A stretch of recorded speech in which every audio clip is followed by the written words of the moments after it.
ஆண்டவரும் உலக இரட்சகருமாயிருக்கிற இயேசு கிறிஸ்துவின் நாமத்தில் லாகிம் டிவி வழங்கும் ஆட்டுக்குட்டியானவரின் சத்தம் என்கின்ற இந்த நிகழ்ச்சிக்கு உங்கள் யாவரையும் நாங்கள் அன்போடு கூட வரவேற்கிறோம். நீங்கள் சுகமாயிருப்பீங்க அப்படின்னு நாங்கள் நம்புகிறோம். உங்களுக்காக ஜெபிக்கிறோம். பரிசுத்த வேதாகமத்தில் எரேமியா எழுதின தீர்க்க தரிசன புத்தகம் 32 அதிகாரம் 17 வசனத்தை வாசிக்க கேட்போம். உம்மாலே செய்யக்கூடாத அதிசயமான காரியம் ஒன்றும் இல்லை. தீர்க்கதரிசி எரேமியா இந்த வார்த்தையை சொல்றாரு. உம்மால செய்யக்கூடாத அதிசயமான காரியம் ஒன்றும் இல்லை.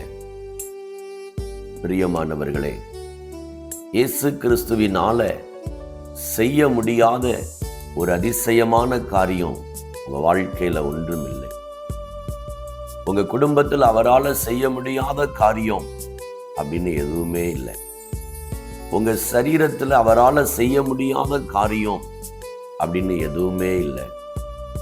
உங்களுடைய பிஸ்னஸ்ல அவரால் செய்ய முடியாத காரியம் அப்படின்னு எதுவுமே இல்லை. உம்மால செய்ய முடியாத அதிசயமான காரியம் ஒன்றுமே இல்லை.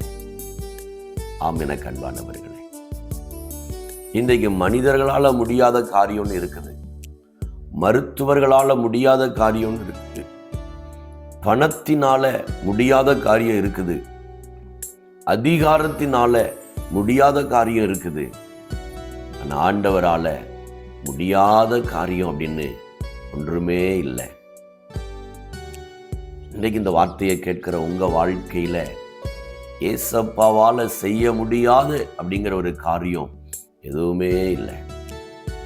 பிரியமானவர்களே, பரிசுத்த வேதாகமத்துல ஆபிரகாம் என்கிற ஒரு மனிதனை குறித்து எழுதப்பட்டிருக்கு. அவனுடைய மனைவியின் பெயர் சாரா. 75வது வயதுல ஆண்டவர் அவங்களுக்கு ஒரு குழந்தையை கொடுப்பேன்னு வாக்கு பண்ணினார்.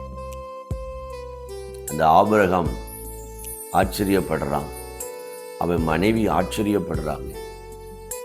ஸ்திரீகளுக்குள்ள அந்த காலகட்டங்கள் என் வாழ்க்கையில முடிஞ்சிருச்சு, இனிமே எனக்கு எப்படி ஒரு குழந்தை உண்டாகும்? என் கணவர் முதிர் வயதுள்ளவர், அவராலையும் முடியாது அப்படின்னு அவங்க யோசிக்கும் போது ஆண்டவர் சொல்றாரு, குறிப்பிட்ட காலகட்டத்தில் உனக்கு ஒரு குமாரனை தருவேன். அவரால் செய்ய முடியாத காரியம் ஒன்றும் இல்லைன்னு அவங்களுடைய வாழ்க்கையில நிரூபிப்பதற்காக 100வது வயதுல அந்த அம்மா ஒரு குழந்தையை பெற்றெடுத்தாங்க. அந்த குழந்தைக்கு ஈசாக்கு அப்படிங்கிற பெயர் என்ன பண்ணாங்க? வச்சாங்க. நீங்க அப்படி இருக்கிறீங்களா? உங்க வாழ்க்கை நீங்க அப்படி இருக்குதா? இந்த காரியத்தை யாரும் எனக்கு செய்ய முடியாது. ஆண்டவர் சொல்றாரு, என்னால செய்ய முடியாத காரியம் ஒன்றும் இல்லை.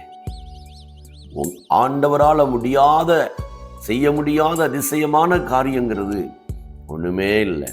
நீங்க இன்னைக்கு இந்த வார்த்தையை விசுவாசிங்க. இந்த வார்த்தையை வைத்து ஜெபம் பண்ணுங்க. ஆண்டவரே, உம்மால செய்ய முடியாத அதிசயமான காரியங்கிறது என் வாழ்க்கையில எதுவுமே இல்லை, என் குடும்பத்தில் எதுவுமே இல்லை அப்படின்னு நீங்க அறிக்கை செய்து ஜெபிக்கும் போது இந்த ஆசீர்வாதத்தை நீங்க சுதந்தரித்து கொள்ள முடியும். இன்னைக்கு இந்த வார்த்தையை கேட்கிற உங்களுக்குள்ள ஒரு விசுவாசம் உண்டாகட்டும்.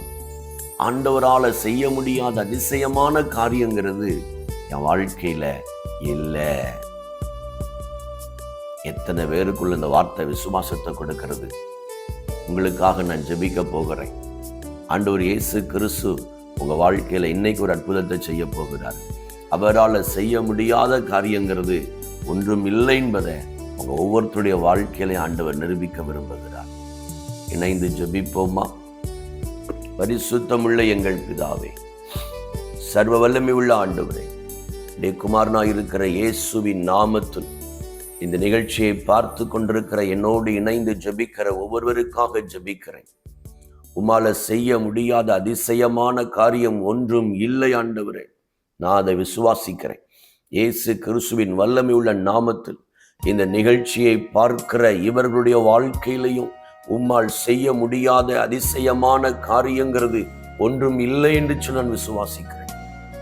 இயேசுவின் நாமத்தினால இவர்கள் குடும்பங்களில் அற்புதங்கள் நடப்பதாக, சரீரத்திலே அற்புதங்கள் நடப்பதாக, பொருளாதாரத்திலே அற்புதங்கள் நடப்பதாக. எந்த காரியத்தில் இவர்கள் அற்புதங்களை எதிர்பார்த்திருக்கிறார்களோ, அதிசயத்தை எதிர்பார்த்திருக்கிறார்களோ, விடுதலைகளை எதிர்பார்த்திருக்கிறார்களோ, சுகத்தை எதிர்பார்த்திருக்கிறார்களோ, உம்மால் செய்ய முடியாத அதிசயமான காரியம் ஒன்றும் இல்லை என்பதை வாழ்க்கையில நிரூபித்து அற்புதம் செய்யும். இயேசு கிறிஸ்துவின் மூலமாய் ஜெபம் கேளும் நல்ல பிதாவே, ஆமென். ஆண்டவர் உங்க ஜெபத்தை கேட்டிருக்கிறாரு. ஆண்டவரால செய்ய முடியாத அதிசயமான காரியம் எதுவுமே உங்க வாழ்க்கையில இல்லை அப்படிங்கறத இன்னைக்கு நீங்க விசுவாசிங்க. ஆண்டவர் உங்க வாழ்க்கையில மிகப்பெரிய அற்புதத்தை செய்வார். நீங்க முதல் முறையா இந்த நிகழ்ச்சியை பார்க்கிற நபரா இருந்தா மறக்காம நீங்க சப்ஸ்கிரைப் பண்ணும்படி உங்களை அன்பா கேட்கிறேன். மற்றவங்களுக்கும் இந்த நிகழ்ச்சியை நீங்க பகிரும்படி உங்களை அன்பா கேட்கிறேன். இந்த நிகழ்ச்சியின் மூலம் நீங்க பெற்ற நன்மைகளை ஸ்கிரீனில் தெரிகிற எங்களுடைய தொலைபேசி எண்ணுக்கு நீங்க மறக்காம தெரிவிக்க உங்களை அன்பா கேட்கிறேன். ஆண்டவர் உங்களை ஆசீர்வதிப்பார். God bless you.